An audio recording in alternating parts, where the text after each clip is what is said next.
বেগুন, টমেটো সহ বিভিন্ন সবজিতে ভরে উঠেছে ফসলি জমিগুলো। বিস্তীর্ণ মাঠ জুড়ে চাষাবাদ হয়েছে ধানের। বাম্পার ফলনে খুশি চাষিরা। তবে এসব ফলন আর চাষাবাদে ব্যবহার হয়নি প্রচলিত কোনো রাসায়নিক সার, বরং প্রয়োগ করা হয়েছে মানব বর্জ্য থেকে উৎপাদিত জৈব সার।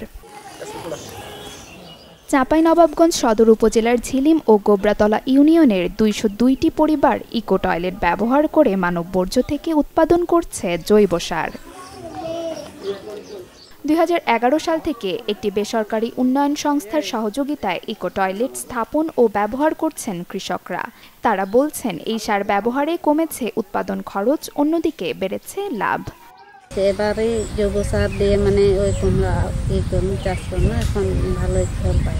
এগুলো সার আমরা এই ধানের জমিতে দিয়েছি, ধানের জমিতে দিয়ে আমরা খুব ভালো লাভবান হয়েছি। আগে আমরা কৃষি ক্ষেত্রে জমিতে রাসায়নিক সার ব্যবহার করতাম, কিন্তু এতে আমরা ভালো ফলন পেতাম না। রাসায়নিক সারের খরচটা বেশি লাগতো, কিন্তু এই সার ব্যবহার করার ফলে আমাদের নগদ পেমেন্টে ৫০০ টাকা পর্যন্ত ক্যাশব্যাক আর লেনদেনে প্রতিদিন ডিপ ফ্রিজ এবং ঘন্টায় ঘন্টায় এসি, টিভি সহ দারুণ সব গিফট। উৎপাদন অনেক বেড়ে গেছে, জমির উর্বরতা বাড়ছে, ফলন বাড়ছে।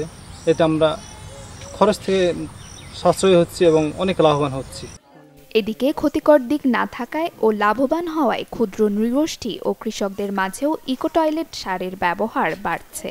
পরিবেশ বান্ধব উপায় হওয়ায় এই সার উৎপাদন বাড়াতে সরকারকে কার্যকর ভূমিকা নেওয়ার দাবি সংস্থাটির।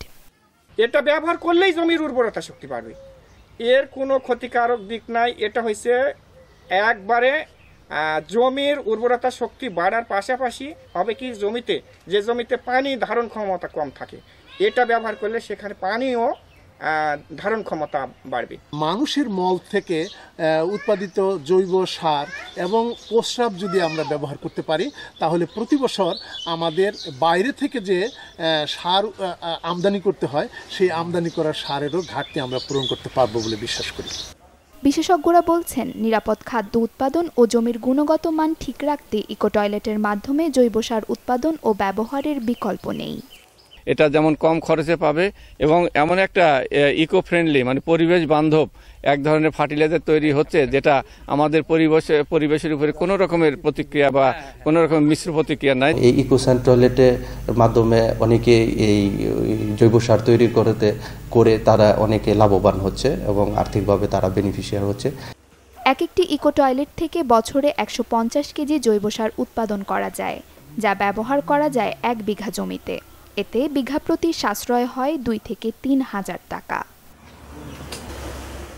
Desk report, channel 24।